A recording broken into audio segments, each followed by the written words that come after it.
প্রিয় দর্শক, সবাইকে আমন্ত্রণ জানাচ্ছি বাংলা ভিশনের প্রতিদিন আয়োজন সংবাদ বিশ্লেষণধর্মী অনুষ্ঠান ফ্রন্ট পেজে। সাথে আছি আমি ইমরুল কায়েস। আমাদের সাথে আজ আলোচনার জন্য স্টুডিওতে রয়েছেন দৈনিক প্রথম আলোর বিশেষ প্রতিনিধি রাহিদ ইজাজ। মিস্টার রাহিদ ইজাজ, আপনাকে স্বাগত জানাচ্ছি। ধন্যবাদ ইমরুল আপনাকে। প্রিয় দর্শক, আমরা আলোচনা শুরুর আগে চলুন দেখে আসি আজকের পত্রিকার প্রধান প্রধান শিরোনামগুলো। আমি প্রথমে জানাচ্ছি প্রথম আলো, যুদ্ধের তীব্রতা বাড়ছে, নিহত হাজার ছাড়ালো। আরেকটি শিরোনাম, তেল গ্যাস নিয়ে দুশ্চিন্তা, এখনই সাশ্রয়ের নির্দেশনা, বৈশ্বিক সংকট। আবার দেশের শিরোনাম, অনন্তকাল যুদ্ধ চালিয়ে যাওয়ার হুমকি ট্রাম্পের। আরেকটি শিরোনাম, অর্থনীতিতে গভীর সংকট তৈরির সংখ্যা বিশেষজ্ঞদের, মধ্যপ্রাচ্য জুড়ে সংঘাত।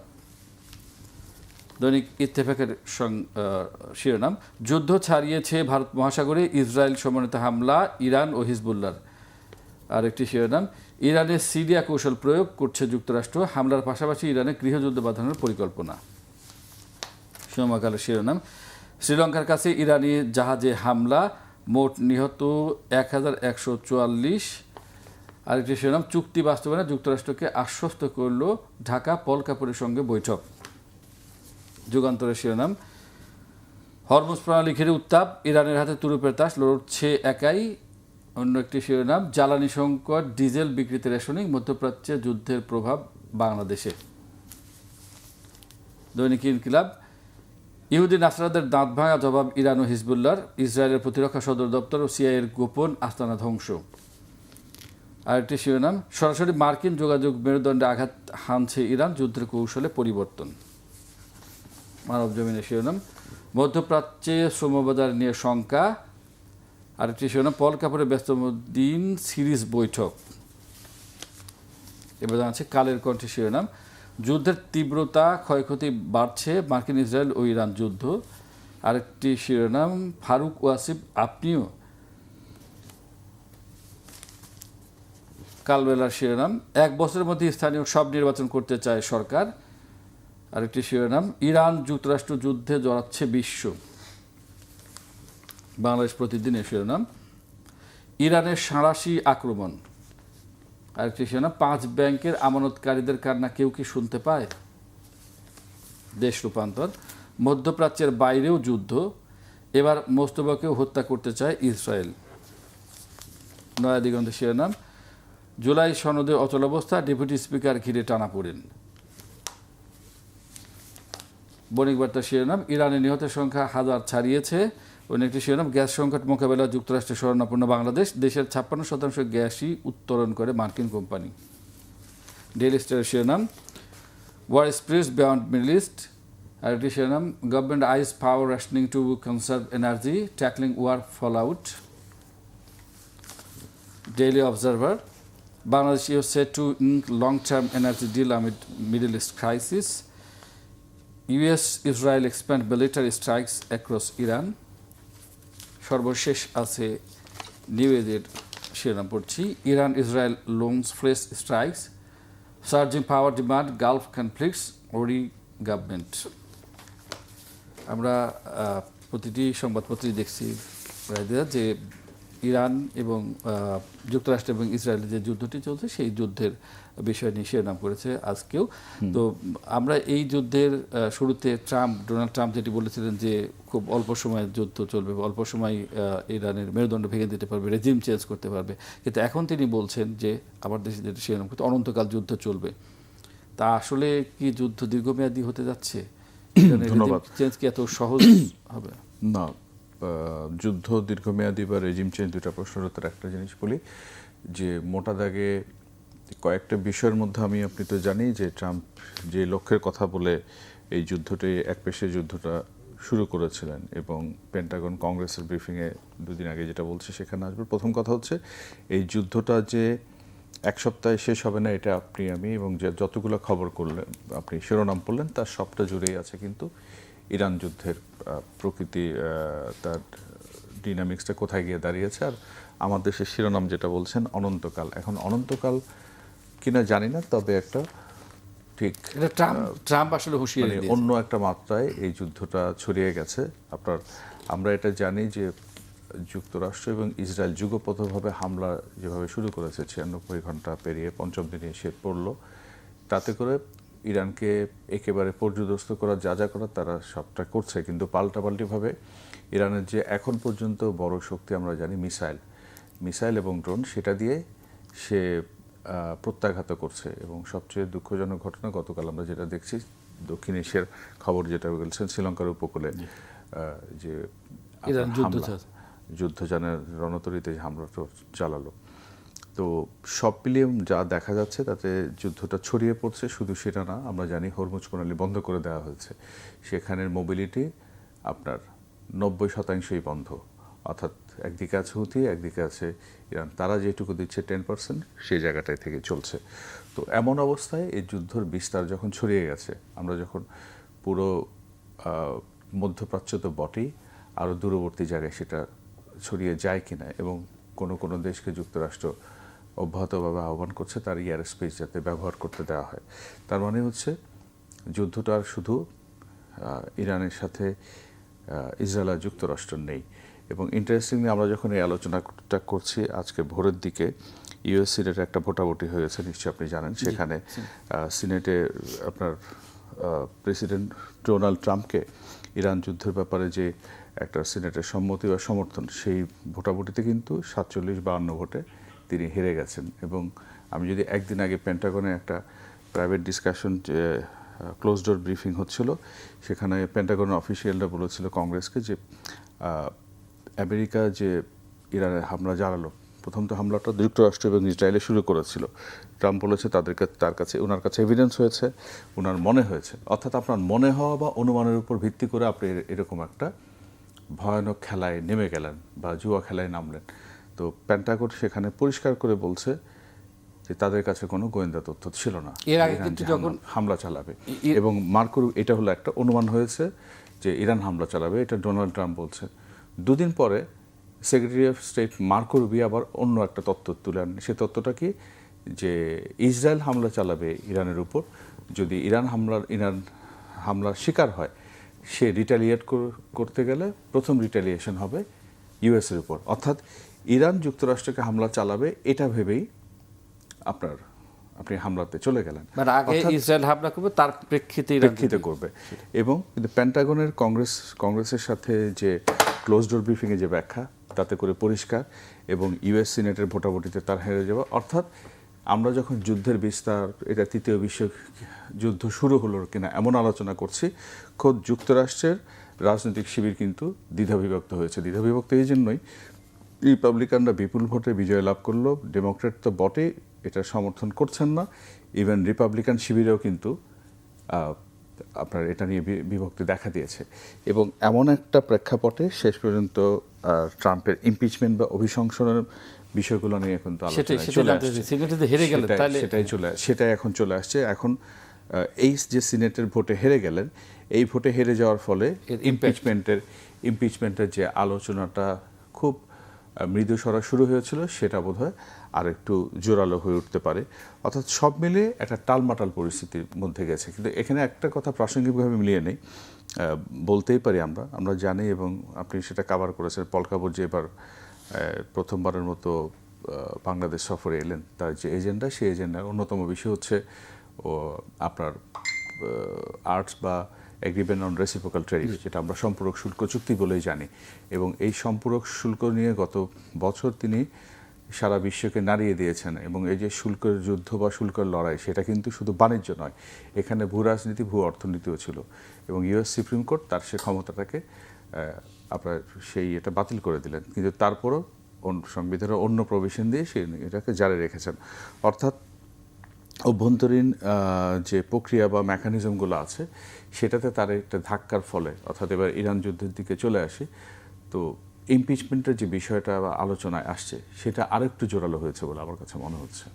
এই সিনেটে যে তিনি হেরে গেলেন, এখন কি একতরফাভাবে তারপরেও সিনেটকে পাশ কাটিয়ে বা অন্যান্য যারা আছেন রাজনৈতিক দল, সেগুলো পাশ কাটিয়ে যুদ্ধ চালিয়ে যাবে বলে মনে হচ্ছে? এখন আরো আপনার এখন চালিয়ে তো তিনি যাচ্ছেন। আপনি যে সংবিধানের কথা বলছেন, গত বছরের জুনে তিনি যখন আপনার মিডনাইট হ্যামার নামে যে অপারেশনে ইসরায়েলকে সাপোর্ট দিয়েছিলেন, তখনও তো কিন্তু কারো কোনো সমর্থন নাই, কোনো কিছু তোয়াক্কা করার নেই। গত জুনে সেটা আপনি যুদ্ধ না বলেন 2 সপ্তাহ ধরে তো শুরু হয়েছিল, এবং সেটা ইরান ইসরায়েল যুদ্ধ বলা যায় না, ইরান ইসরায়েল যুদ্ধ হলো, তার তো সেখানে মদদ ছিল। এখন কথা হচ্ছে সে একতরফাভাবে যা যা চালিয়ে দিচ্ছে পুরোটাই কিন্তু বুড়ো আঙ্গুল দেখাচ্ছে। বিষয় একটু আগেই বললাম যে প্রেসিডেন্ট নির্বাচনে তিনি যে বিপুল ভোটে বিজয় লাভ করলেন, এই বিজয় লাভ করাটাই কেউ কেউ এখন বলছেন এটা একটা, এই যে ব্যালেন্স ছিল সেই ব্যালেন্সটা নষ্ট হয়ে গেছে। নষ্ট হওয়ার ফলে তিনি একতরফাভাবে অনেক কিছু করছেন বলেই এই আলোচনাটা এখন চলে আসছে যে ইমপিচমেন্টের দিকে শেষ পর্যন্ত যাবে কিনা মিড টার্মের আগেই। এখন অভ্যন্তরীণ যাই হোক, তিনি যুদ্ধে যখন জড়িয়ে গেছেন এমন কোনো ইঙ্গিত নাই যে নিজেকে তিনি পুল ব্যাক করেন বা উইথড্র করে ফেলেন।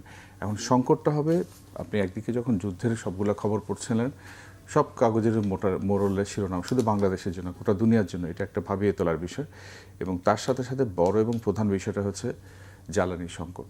এবং কেউ কেউ তো এমনও বলে থাকেন, সেটা ভেনিজুয়েলা হোক, ইরান হোক, অন্যান্য অপর জায়গাগুলোতে হোক, এখানে ভূরাজনৈতিক বিষয়টা যতটা না আছে তার চেয়ে বেশি আছে জ্বালানির উপর নজর, কৌশলগত অবস্থান। তো সেই জায়গা থেকে পুরো বিশ্ব কিন্তু এক ধরনের ধাক্কায় যে পড়ছে তা কিন্তু আমরা দেখতে পাচ্ছি। এবং একটু আগে হরমুজের যে কথাটা বললাম, হরমুজ প্রণালী বন্ধ করে দেওয়া হয়েছে। তো সব মিলে আপনি জ্বালানি তেলের যখন আপনি সরবরাহ লাইনটা বন্ধ করে দিবেন, সেটা বাজারের উপর, অর্থনীতির উপর বিপুলভাবে চাপ পড়বে। ইতিমধ্যে আমরা দেখি, হ্যাঁ, বাংলাদেশেও চাপ পড়বে, এবং নিশ্চয়ই মনে আছে রেশনিংয়ের কথা বলা হচ্ছে, কালকে সরকারিভাবে ঘোষণা করা হয়েছে। জ্বালানি মন্ত্রী যখন পল কাপুরের সাথে আলোচনা করেছেন, তিনিও তাদের জ্বালানি সহায়তা চেয়েছেন, এবং আমি ভুল না বললে উনি সম্ভবত মার্চের কথাটা বলেছেন, কিংবা আরেকবার দেখে নেওয়া বেটার, মার্চ। এবং উনি বলছেন যে রেশনই সাশ্রয় করে চলতে পারলে মার্চ কিংবা ঈদের ছুটি পর্যন্ত চলা সম্ভব। এখন যে তার মানে হচ্ছে এখনকার পর্যন্ত যে সরবরাহটা আছে, এই আমরা শুরু থেকে বলে আসছি জ্বালানি তেলের যে আমরা যে সংগ্রহ করি সেটার উৎস হচ্ছে চীনা থেকে কন্ট্রাক্টরের মাধ্যমে, চীন, ইন্দোনেশিয়া, মালয়েশিয়া। আর গ্যাসের সরবরাহের বড়টাই আমরা কাতার থেকে করি। আমরা ইতিমধ্যেই যে দেখেছি যে কাতারেও কিন্তু ইরান হামলা চালিয়েছে, এবং সেখানে আপনার বেশ কিছু অধিকাংশ জায়গাতেই গ্যাস সরবরাহ বন্ধ বা গ্যাস সরবরাহ সীমিত করে ফেলা হয়েছে, যাতে করে হামলাটা ব্যাপকভাবে ছড়িয়ে পড়তে না পারে, ক্ষয়ক্ষতি এড়ানোর জন্য।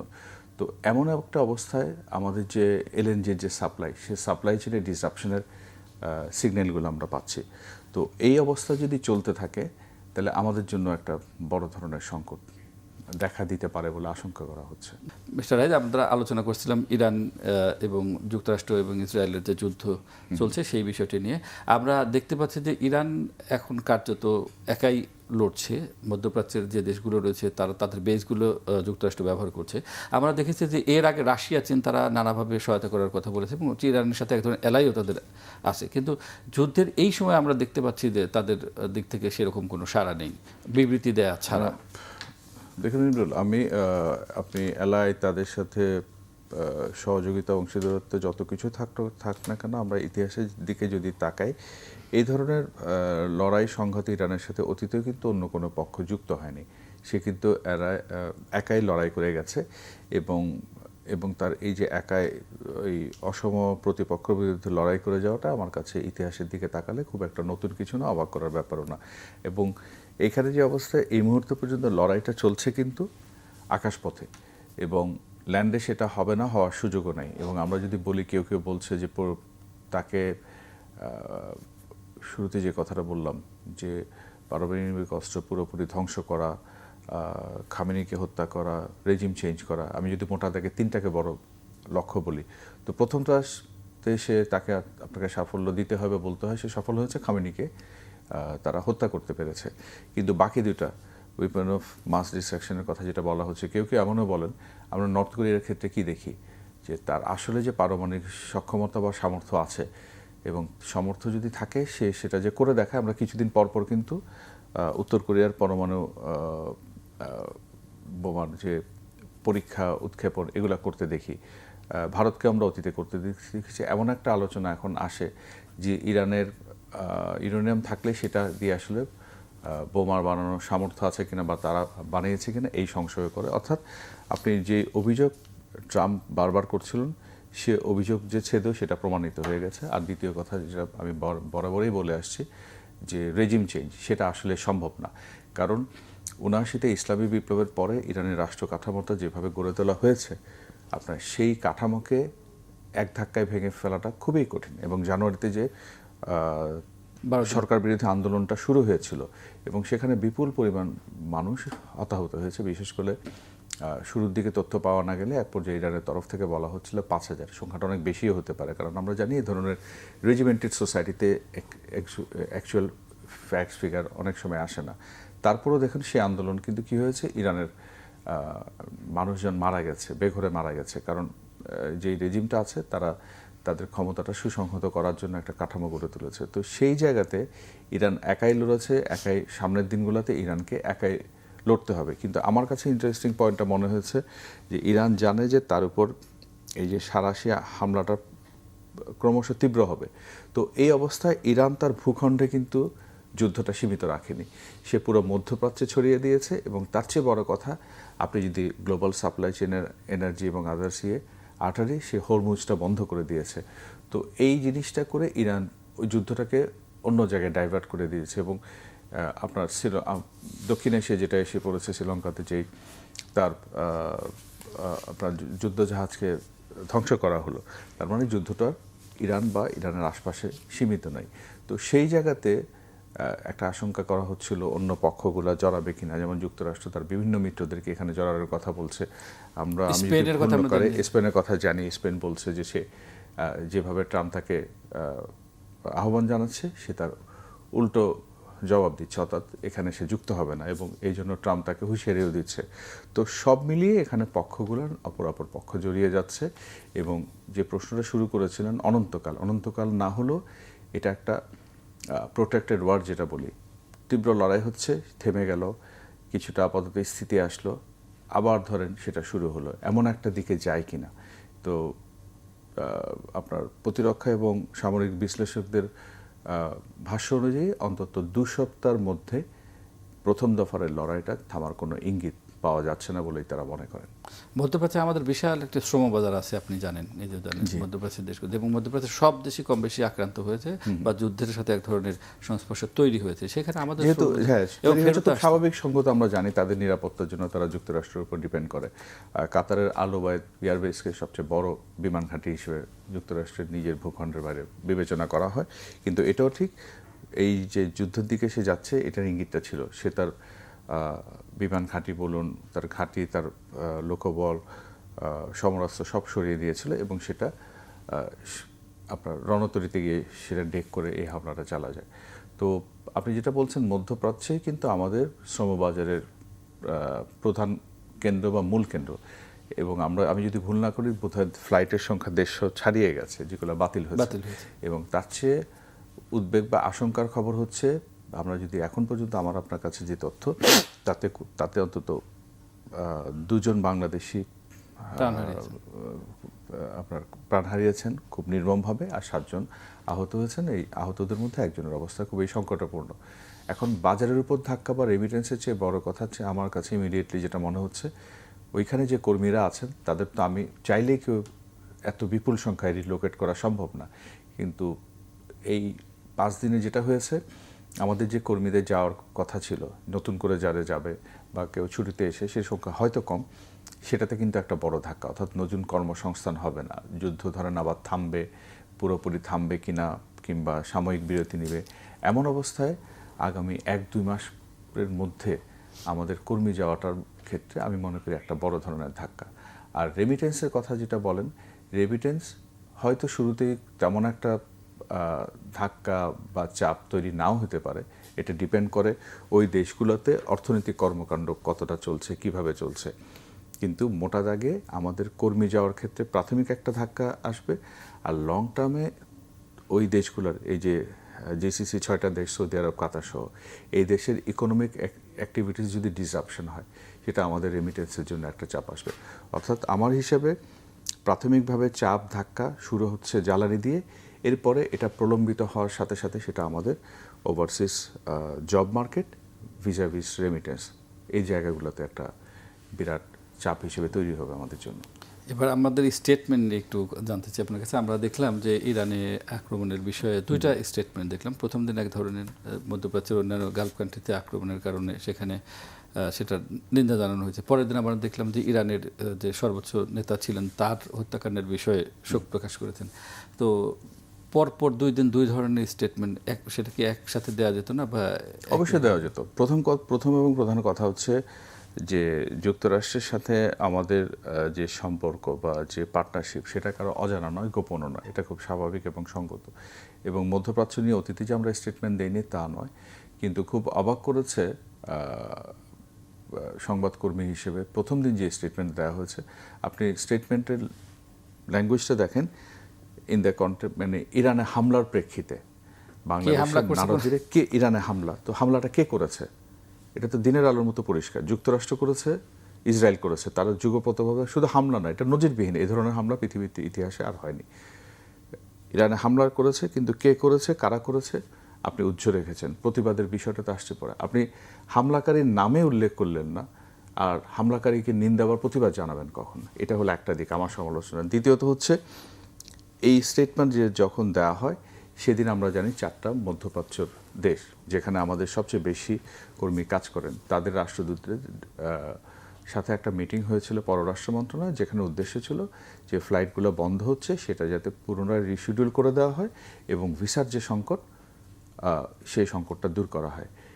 আমার ব্যক্তিগত অনুমান বা তথ্য সব মিলিয়ে আমি যে সিদ্ধান্তে এসেছি তাতে আমার মনে হয়েছে ওই দেশগুলোর পক্ষ থেকে একটা অনুরোধ বা চাওয়া ছিল, যেহেতু আমাদের সেখানে অনেক বেশি কর্মী যায়, যে ইরান যে পাল্টা হামলা করছে তার ব্যাপারে বাংলাদেশ যেন কিছু বলে। এটা হচ্ছে আমার নিজের অবজারভেশন। তো আমি আমার কর্মী আছে সেটার জন্য আমি দিলাম, কিন্তু আমার যে স্পিরিট, এখন বাংলাদেশের অধিকাংশ মানুষ সে যেই মত রাজনীতির পথ, সেটা ডান বাম মধ্য যেভাবে চিন্তা করেন কিনা, কেউ তো এই যুক্তরাষ্ট্রের এবং ইসরায়েলের যুগপত এই এক ধরনের ফেসিবাদী আগ্রাসী সাম্রাজ্যবাদী মনোভাব তো মেনে নিতে পারে না, অন্তত যুক্তিবুদ্ধি যাদের আছে। তো সেই জায়গাটা আপনি এড়িয়ে গেলেন। একদিন পর আবার আপনি কি বলছেন, আপনি মর্মাহত হয়েছেন, দুঃখবোধ করছেন পরের দিনের স্টেটমেন্টে, এবং ইন্টারন্যাশনাল প্রভিশনের রেফারেন্স দিচ্ছেন। তো যেই বক্তব্যটা দিলেন, ইভেন পরের দিনও যেটা দুঃখ প্রকাশ, আমি মনে করি সেটাও কিন্তু যথার্থ না। কারণ সেই একই জায়গাতে আপনি কিন্তু নাম বলছেন না। এই যে নামটা আপনি এড়িয়ে যাচ্ছেন, আপনি তো তুরস্ক নয় কিংবা অন্য কোনো বড় শক্তি নয় যে আপনাকে ব্যালেন্স করতে হচ্ছে। এই জায়গাতে আমার মনে হচ্ছে যে আমার সরকার আরও একটু খুব সৎভাবে খুব স্ট্রেট একটা পজিশন নিতে পারত এবং নামাটাই বাঞ্ছনীয় ছিল। আমরা একটু পল কাপুরের সফরে আসি।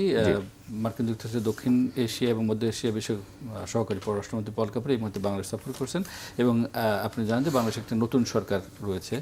তো এই নতুন সরকারে মার্কিন ঊর্ধ্বতন কর্মকর্তা এই প্রথম আসলেন। এই সফরের গুরুত্ব নিয়ে যদি একটু বলেন। যদিও কালকে পররাষ্ট্রমন্ত্রীর সাথে বৈঠক করেছেন, ওনার মন্ত্রীদের সাথে বৈঠক করেছেন, অনেক কথা বলেছেন, পররাষ্ট্রমন্ত্রী আমাদেরকে জানিয়েছেন।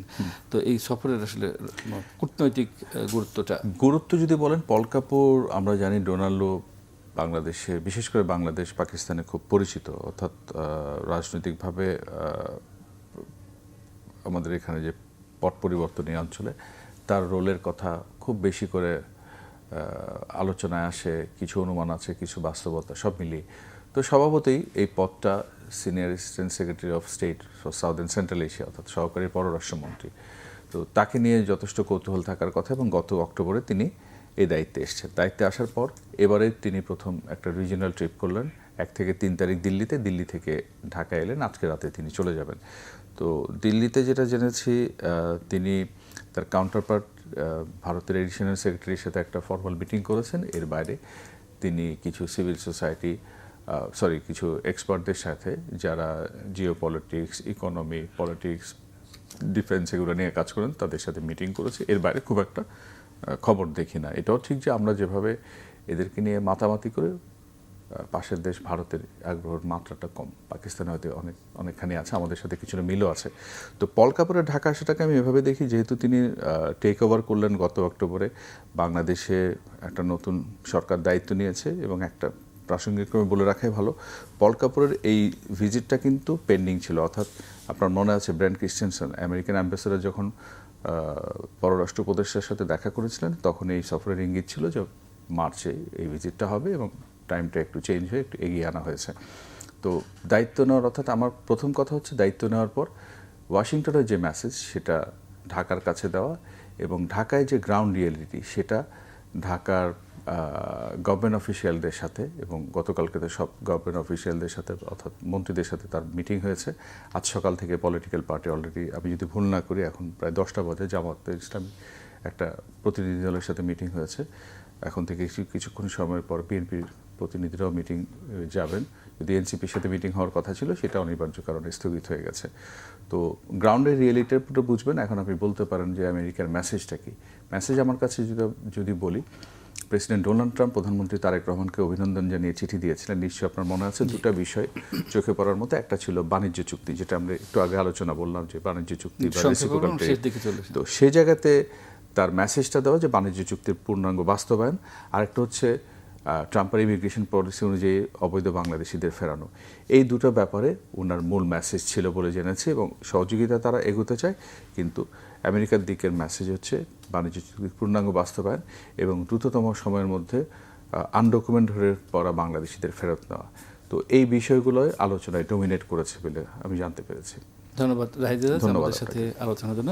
প্রিয় দর্শক, আমাদের অতীতের কথা শুনছিলেন। আমরা আসলে অনুষ্ঠানের শেষ প্রান্তে চলে এসেছি। ফ্রন্ট পেজ অনুষ্ঠানটি প্রতিদিন সকাল 9টা 20 থেকে 25 মিনিটের মধ্যে প্রচার হয়।